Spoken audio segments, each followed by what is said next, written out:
的全程录像。在采访中，财家介绍了达赖喇嘛的中间道路，以及达赖喇嘛的代表和北京从2002年以来进行的10次商谈的情况。接下来呢，我们要请今天节目的嘉宾陈奎德博士来谈谈他对西藏问题的看法，并请各位听众观众朋友发表意见。陈奎德博士是普林斯顿中国学社执行主席，长期以来研究和推动中国的民主运动，对西藏问题也有深刻的了解。我们的热线电话是400-120-0551，再说一遍400-120-0551，请您现在就拨打电话参加话题的讨论。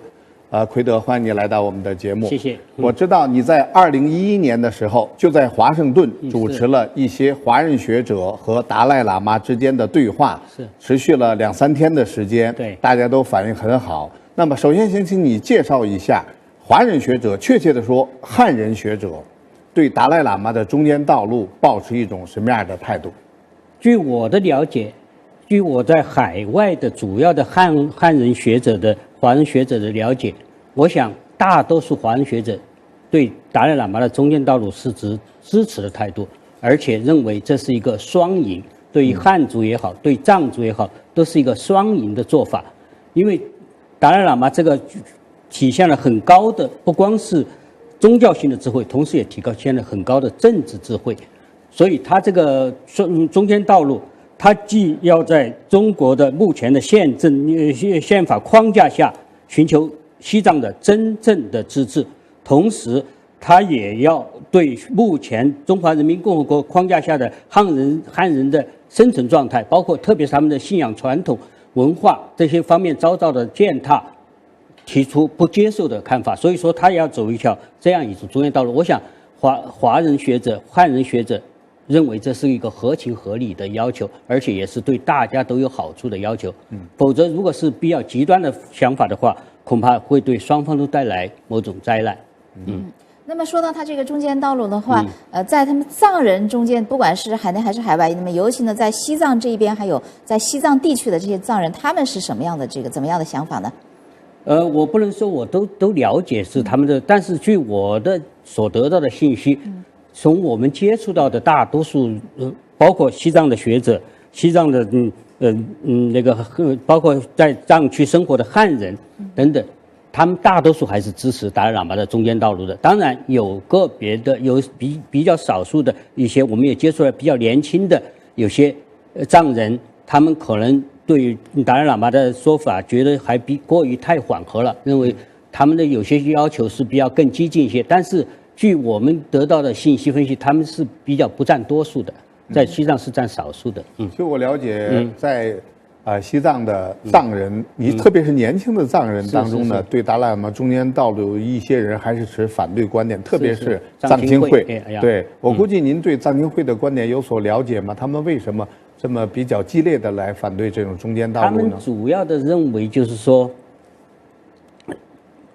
他们的民族自决权利，西藏民族是显然和汉人不同的一个民族，非常的文化传统、宗教信仰各方面这是非常不同的。而且从历史上来说，客观来说，它也不是说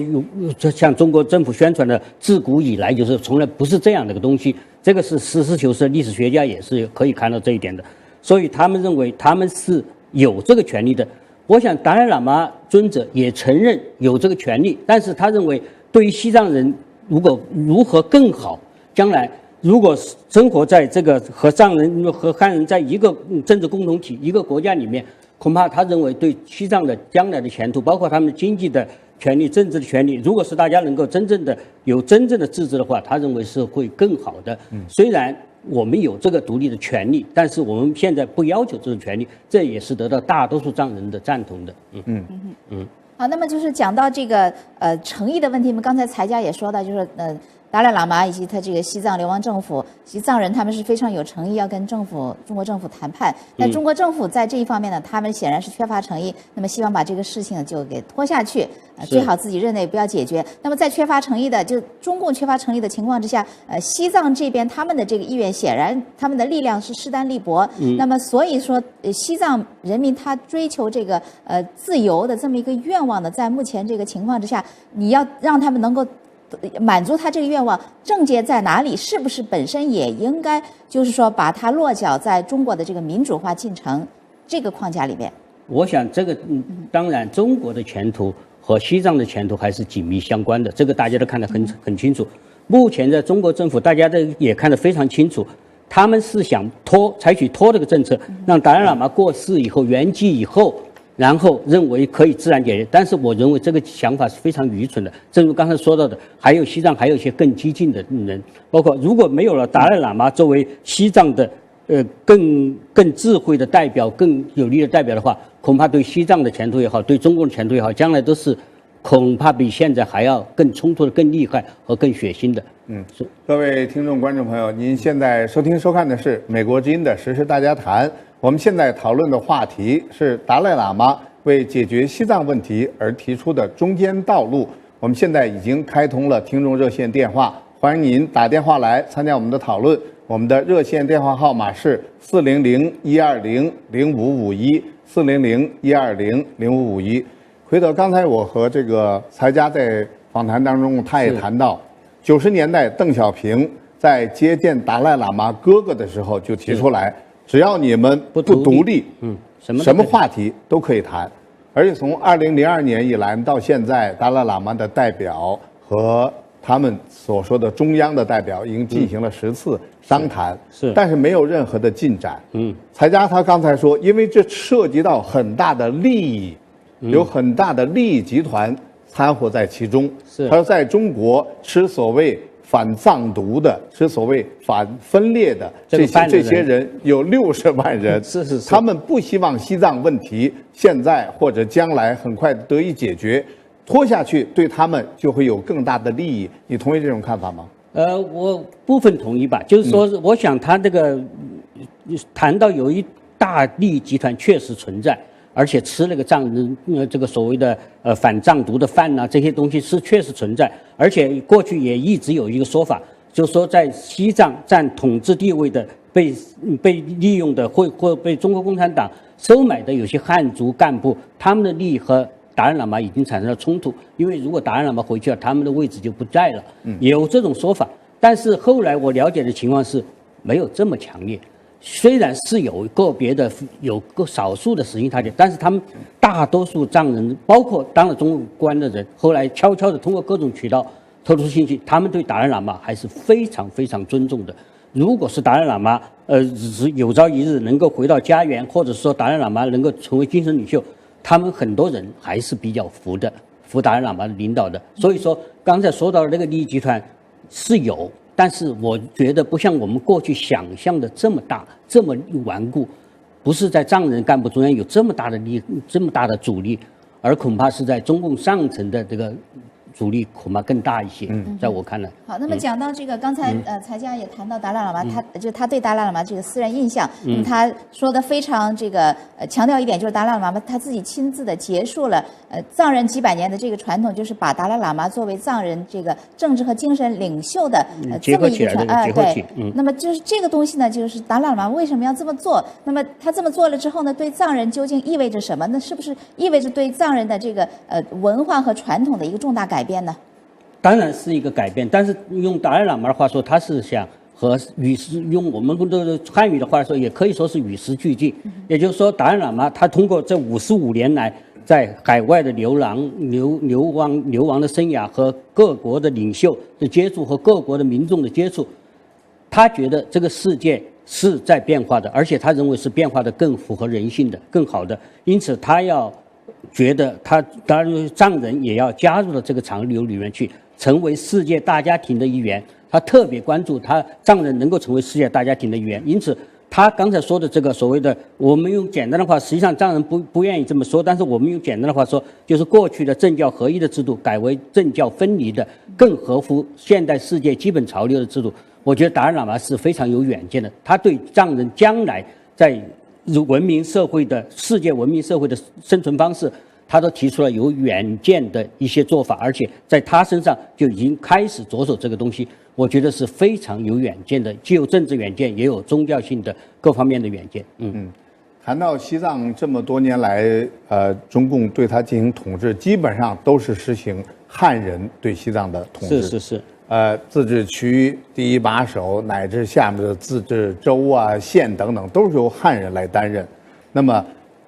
在80年代，胡耀邦曾经对这种情况很有感触，他说这种政策一定要改，要对藏区的政策进行重大的改变。但是后来一直没有实行下去。现在中国又有内部有人来指责西藏现在乱就是胡耀邦当年搞乱的。那么胡耀邦之后，你看是江泽民、胡锦涛等等，都是采用过去的一贯的政策。是。那么习近平上台之前，有一些人，包括藏人还有汉人，对习近平寄予了希望，说习近平的父亲习仲勋跟达赖喇嘛有很好的私人的关系，有过很亲密的交往。在习近平主政期间，或许西藏问题会得到一些解决。您有这种看法吗？我也注意到达赖喇嘛尊者也谈到了对习近平他也抱有某种期望。我觉得这个期望是可以理解的。但是从目前的中共上层对西藏的态度来，这政策的态势来看，好像目前还看不到改变的迹象，目前还看不到，是不是将来有改变我们不知道。但是达赖喇嘛尊者即使是看到的有一线希望或者有一丝可能，他都要努力争取，这个态度我是非常赞同的。但是是不是将来能够中共上层领导能够真正的与时俱进，因势利导，开始真正的尊重西藏人的最基本的一些权利，包括他的文化权利、宗教信仰的权利，这个我们要拭目以待。我现在还不敢说肯定说习近平他就会改变中共中央的这个关于西藏问题的一贯的做法。或许是中共现在面临更多其他的问题、其他更艰巨的任务，比如讲党内贪腐啊，各种各样的，甚至所谓的集团等等存在，还有其他的问题，像台湾问题、经济问题等等，吸引了他们注意力，使得他们无暇来顾及西藏问题。对，这也是个最大的问题之一。就是中共他的过去的历史上一贯做法是说，他比较的尊重继承事实。西藏我已经拿在我的手里了，他觉得没有什么关系。台湾他没有在他手里，所以他就要拼命的摇橄榄枝，要做各种姿态。所以我觉得这是非常的一个是非常可悲的一个政策，另外一个是非常也没有远见的政策。那么刚才就是谈到达赖喇嘛他希望在西藏呢搞这个政教分离。那么随着这个政教分离的实施呢，那么宗教在西藏的地位呢会不会被削弱？而与此同时，您刚才也谈到，就中共希望把这个问题拖到以后能够自然的解决。那么这两者是不是有一个交叉点？我想中共他是希望有自然的解决，我觉得刚才我说了，这个可能性不大。但是达赖喇嘛尊者在流亡和率领这么多西藏流亡者，在世界上这50多年来，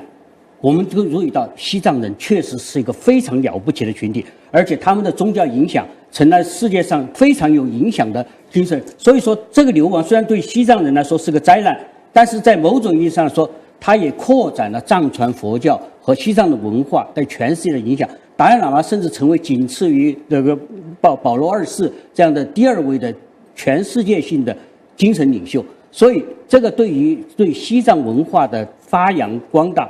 我觉得特别是对它的向全世界的扩展，不见得是个坏事情。但是对西藏目前来说，他们要回到自己的家园，这个当然是必须要急需解决的问题。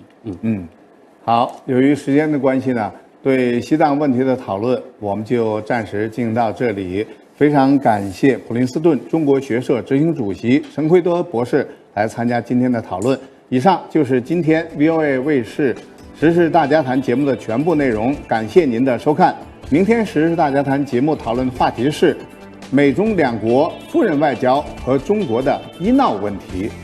欢迎大家准时收看。好，希望我们的节目伴随您度过了一个美好的夜晚。别忘了，北京时间每天晚上8点到10点准时锁定 VOA 卫视。我是宇宙，祝您晚安。我是宝晨，我们下次节目再见。